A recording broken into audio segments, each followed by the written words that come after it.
Hi guys! I want to share lang po sa aking lulutuin for today guys ng aking lunch. Okay. Sobrang delicious and yummy. So, gisa muna natin to guys. I want to put this one, the red onion.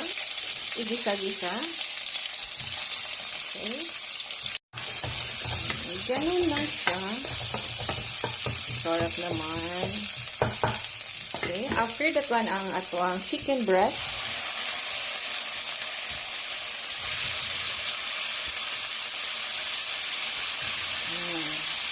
This one is so nice, guys. You know why? Cooking with love. Kasi kung walang pagmamahal, if you cook, if you don't have any love for your cook, it's not so nice, you know? So, magluluto po tayo mga lods.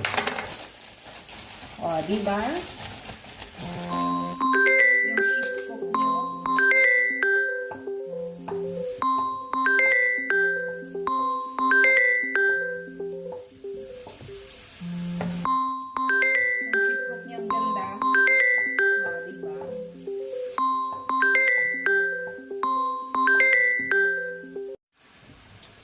Nagluluto po ang girls.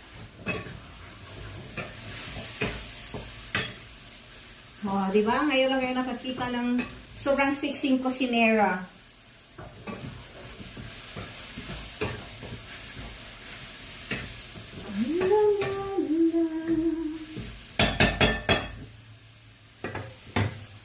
Ganun na po siya, guys. Ilagay na po natin, guys. No, I want to put the cauliflower, cauliflower and broccoli.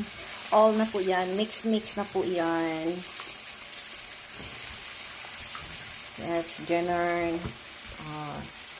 So, I want to put na po siya, guys, ng oyster. Ayan. It's so much delicious na po yan siya, guys. You know? And then, kunting magic sarap. Sarap. Ganun lang. Cooking with love. Okay? Ganun na po siya, mga lods. It's so much delicious na po siya. And then, takpan natin siya, mga lods, ha?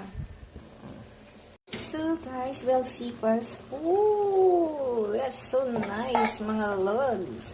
Very delicious po siya, guys. Ayan.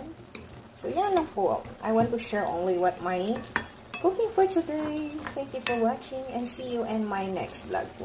Bye-bye!